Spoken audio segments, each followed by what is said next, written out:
السلام علیکم ورحمۃ اللہ وبرکاتہ۔ دوستوں میں آپ کو یہ بتا دوں گا سید امین القادری صاحب نے کس طریقے سے سمجھایا ہے یار، واہ یار سلوٹ کرتا ہوں یار سید صاحب کو۔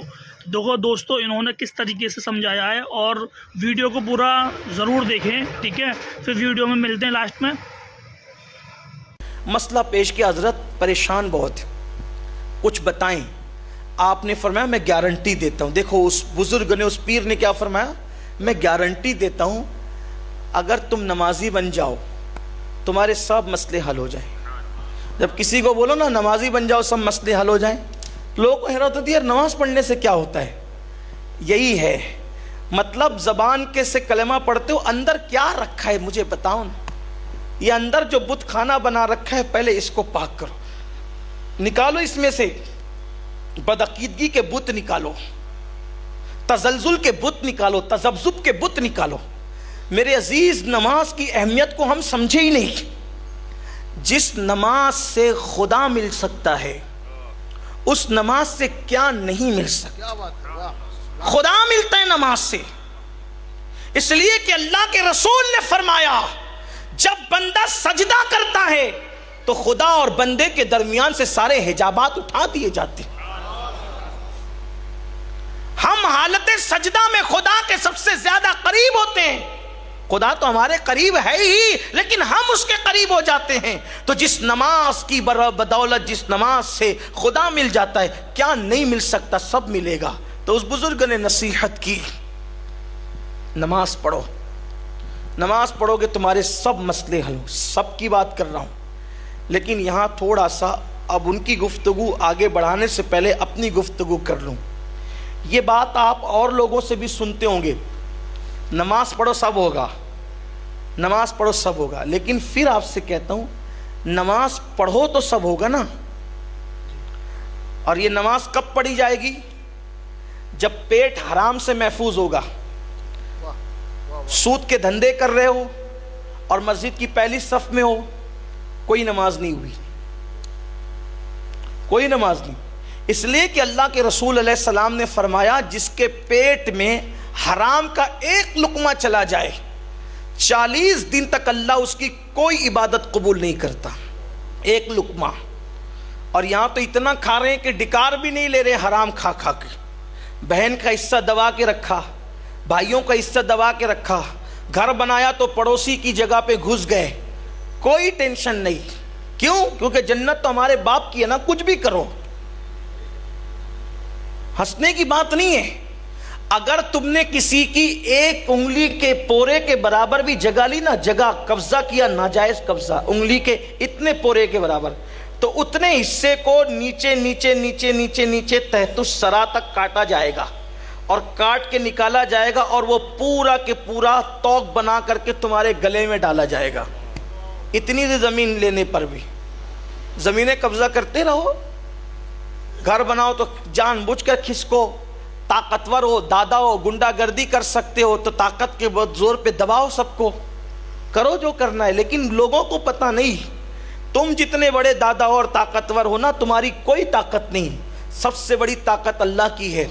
اور یاد رکھنا، وہ ظالم کو زیادہ دن تک مہلت نہیں دیتا، وہ فرعون جیسے ظالم کو دریا میں غرق کرتا ہے ہماری عبرت کے لیے۔ فرعون جیسے ظالم کی ناک میں مچھر، لنگڑا مچھر گھسیڑتا ہے ہماری عبرت کے لیے۔ وہ قارون کو زمین کے اندر دھسا دیتا ہے ہماری عبرت کے لیے۔ وہ بخت نصر کو مار ڈالتا ہے ہماری عبرت کے لیے۔ شداد نے جنت بنائی تھی، جنت اس کو اپنی خود کی بنائی ہوئی جنت میں جانے سے پہلے اللہ اس کو موت دے دیتا ہے ہماری عبرت کے لیے۔ یہ دنیا میں مت ڈوبو، یہ دنیا کے مکر کا شکار مت ہو جاؤ، اللہ کو مت بھول جاؤ۔ قدم قدم پر آخرت کو یاد رکھو، قدم قدم پر قبر کو یاد رکھو۔ تو آپ مجھے بتاؤ کون سی نماز ہو رہی ہے؟ آپ کسی کے ساتھ پارٹنرشپ میں دھندا کر رہے، پیسہ لے کے بھاگ گئے، داڑھی بڑی کر لی، آپ اس کے بعد نماز میں پہلی صف میں نظر آ رہے ہیں، سفید چمچماتے ہوئے کپڑے، خوبصورت ٹوپی، خوبصورت داڑھی، لیکن جو پیسے لے کے بھاگا تھا تو کہا میں تو توبہ کر چکا۔ ایسی توبہ نہیں ہوتی، پہلے پیسے واپس کرنا پڑیں گے پھر توبہ ہوگی، ورنہ رند کے رند رہے ہاتھ سے جنت نہ گئی۔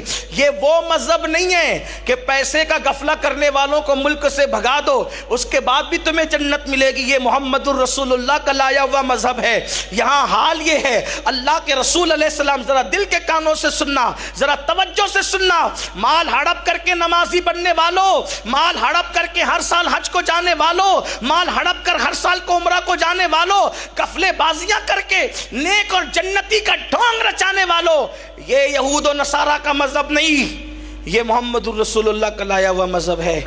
اور وہاں پر کالے گورے امیر غریب چھوٹے بڑے میں تمیز نہیں. ایک جنازہ رسول اللہ کے سامنے لا کے رکھا گیا, جنازہ. اب جس کا جنازہ ہوگا وہ صحابی ہی تو ہوں گے, حضور کے دور میں سبھی صحابی تھے, ایمان والے سب صحابی. جنازہ اس کا مسئلہ یہ ہے, تمنا کی تھی, اچانک ایک سفر میں تھا, خوبصورت سفر میں, تو میں نے تمنا کی تھی کہ اگر میں حضور کے دور میں ہوتا تو کیا کرتا اور وہ میرے ساتھ کیا کرتے. تو اس پر ایک کلام آ گیا تھا, باضابطہ کوئی شاعر بھی نہیں, لیکن لکھا تھا کہ خیال آتا ہے دل میں یہ گر ہوا ہوتا, خیال آتا ہے دل میں یہ گر ہوا ہوتا, تمہارے دور میں میں نے جنم لیا ہوتا, تمہارے دور میں میں نے تو جب آپ کے دور میں جنم لیتا تو اب میں کیا کرتا. تو پھر یہ تصور کیا تھا, وہ چلتے آگے میرے شان دل ربائی سے, وہ چلتے آگے میرے شان دل ربائی سے, میں پیچھے ان کی سواری کے دوڑتا ہوتا, میں پیچھے ان کی سواری کے. ایسے بہت سی تمنائیں کی تھی, اس میں سے ایک تمنا یہ تھی کہ وہ دیکھ کے گر مجھ کو مسکرا دیتے, وہ دیکھ کے گر مجھ کو مسکرا دیتے. حالانکہ اسی میں ایک تمنا یہ بھی کی تھی, تقریر کرنے لگا ہوں, شاعری تو نہیں کر سکتا, بڑا کلام ہے وہ. ایک تمنا میں نے یہ بھی کی تھی, میرے بھی سر پہ تسلی کا ہاتھ رکھتے وہ, میرے بھی سر پہ تسلی کا ہاتھ رکھتے وہ, یتیم گر میں اسی دور پاک کا ہوتا, یتیم گر میں اسی, کیونکہ حضور کے دور کے جو یتیم حضور کے پاس بچے چھوٹے چھوٹے لائے جاتے تھے تو حضور ان کے سر پہ ہاتھ پھیرا کرتے تھے. تو میں نے سوچا کہ اگر میں اس دور میں پیدا ہو کے یتیم ہوتا تو وہ میرے بھی سر پہ ہاتھ رکھتے, میرے بھی سر پہ تسلی کا ہاتھ رکھتے وہ, یتیم گر میں اسی دور پاک کا ہوتا. اور پھر ایک تمنا یہ بھی کی تھی اس میں کہ وہ لے کے جاتے مجھے روز کاش صحرا میں, وہ لے کے, صحرا کہتے ہیں جنگل کو, وہ لے کے جاتے مجھے روز کاش صحرا میں حلیمہ دائی کی بکری ہی بن گیا ہوتا, حلیمہ دائی کی, اگر میں حلیمہ دائی کی بکری ہوتا تو وہ مجھے جنگلوں میں چرانے لے جاتے, اسی بہانے میں ان کا رخ زیبہ تکتا رہتا. اور ایک مقام پر میں نے کہا, یہ عرض کیا تھا کہ وہ دیکھ کے, وہ مجھ کو دیکھ کے زینت, مجھے وہ دیکھ کر زینتیں کرتے, پورا شعر صحیح سے یاد نہیں آتا, وہ دیکھ کے مجھ کو زینتیں کرتے, وہ دیکھ کے مجھ کو زینتیں کرتے, اے کاش ان کا آئینہ بن گیا ہوتا, وہ مجھ کو آنکھوں ہی میں رکھ لیتے, وہ مجھ کو آنکھوں ہی میں رکھ لیتے, نبی پاک کا سرما ہی بن گیا ہوتا. وہ پورا یاد نہیں آتا, لیکن بہرحال تو پھر میں نے ایک تمنا اس میں یہ کی تھی کہ وہ دیکھ کے گر مجھ کو مسکرا دیتے. بات آئی نا جنازے کی, وہ دیکھ کے گر مجھ کو, ایک بار وہ مجھے دیکھ کے اگر مسکرا دیتے, وہ دیکھ کے گر مجھ کو مسکرا دیتے, اسی ادا پہ میں قدموں میں مر گیا ہوتا, اسی ادا پہ میں قدموں میں مر گیا. اب مر جاتا تو کیا ہوتا, کیا ہوتا, کیا ہوتا جب ان کے دور میں مر جاتا تو کیا ہوتا. یہ ہوتا ہے کہ وہ کاش میرے جنازے پہ گر کھڑے ہوتے, وہ کاش میرے جنازے پہ گر, اب مر جاتا ان کے قدموں پر تو وہ میرے, یہ تصور کیا ہے, کہ تصور تو تصور ہی ہوتا ہے, میں تو آج پیدا ہوا, اب میں یہ سب تو ہو نہیں سکتا, لیکن تصور ہے, تصور تو کچھ بھی ہو سکتا ہے نا.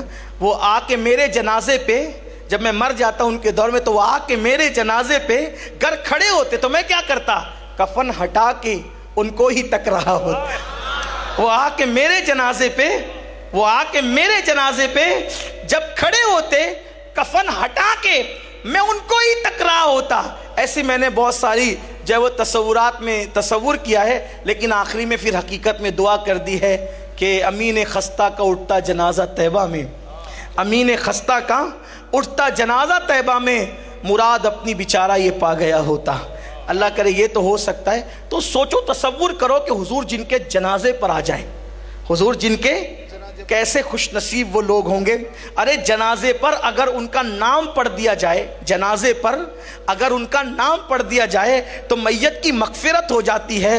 جب وہ خود کسی کے جنازے پر آ جائیں تو جنازے والے کی شان کا عالم کیا ہوتا ہوگا. لیکن حضور ایک جنازے پہ دیکھو, یہ جو ہڑپ کر کر کے لوگ بہت نیک بنتے ہیں نا, بہن کا حق مار کے, بھائیوں کا حق مار کے, تاجروں کا پیسہ لے کے بھاگ کر کے, سود کے دھندے کر کے, شراب کے دھندے کر کے, جوئے کے دھندے کر کے, جنگلی رمی کھیل کر, شارٹ ٹائم میں ایزی منی کے چکر میں جو لوگ حلال و حرام میں تمیز نہیں کرتے, ان کو خیال آنا چاہیے. قرضہ لے لیتے ہیں, واپس لوٹاتے نہیں. جب قرضہ لینے آتے ہیں تو ولی کی صورت بنا کر آتے ہیں, اور جب قرضہ مانگنے جاؤ تو پھر ان کی صورت دیکھو پھر کیسی ہوتی ہے. اللہ اکبر, پھر لڑتے بھی ہیں, جھگڑتے بھی ہیں, نہ دینے کی باتیں بھی کرتے ہیں. مگر سن لو یہ دین محمدی ہے, یہ شریعت محمدی ہے صلی اللہ علیہ وآلہ وسلم. ایک صحابی کا انتقال ہوتا ہے, ان کے جنازے میں حضور تشریف لاتے ہیں. جیسے ہی جنازے پر آ کر کھڑے ہوتے ہیں, جیسے ہی نماز جنازہ شروع کرنے کا ارادہ کرتے ہیں, پیچھے پلٹ کے کہتے ہیں میں اس کا جنازہ نہیں پڑھاؤں گا. توجہ کریں, میں اس کا جنازہ نہیں پڑھاؤں گا. تم میں سے کوئی آگے بڑھو, تم پڑھاؤ. کسی نے کہا حضور کیا یہ منافق تھا؟ حدیث کو اس کی ترجمانی اور شرح کے ساتھ پیش کر رہا ہوں. کیا یہ منافق تھا, آپ جنازہ نہیں پڑھا رہے؟ تو جواب آتا ہے اگر منافق ہوتا تو تمہیں کیوں کہتا پڑھانے؟ مومن ہی ہے, تم میں سے کوئی پڑھائے کیوں؟ اس پہ قرضہ باقی ہے, قرضہ, اور جس پہ قرضہ باقی ہو میں اس کا جنازہ نہیں پڑھا سکتا, تم پڑھا دو. مولا کائنات نے عرض کیا حضور کتنا ہے؟ اتنا. یا رسول اللہ اتنی چھوٹی سی رقم کی وجہ سے یہ اتنی بڑی سعادت سے محروم ہو جائے گا. حضور آپ گواہ ہیں, اللہ گواہ ہے, سارے مومنین گواہ ہیں, اس کا پورا قرضہ ادا کرنے کی ذمہ داری میں اپنے آپ پر لیتا ہوں, لیکن آپ اس کا جنازہ پڑھا دیں. جب مولا کائنات نے اپنے اوپر ذمہ لیا تب میرے آقا نے ان کا جنازہ پڑھایا. سوچو جس کا قرضہ باقی ہے حضور نے اس کا جنازہ پڑھانے سے بھی انکار کیا. اب آپ مجھے بتائیے نا, ہم کیا کر رہے ہیں, کہاں ہے دنیا کی لعنت میں مست ہو گئے, دنیا کے لاہ و لعب میں مست ہو گئے. ہمیں نہیں یاد رہا کہ قبر کیا ہے, قبر کے حالات کیا ہیں. اپنے ہاتھوں سے دفن بھی کیا بہتوں کو, بات پھر دور نکلی تو کیا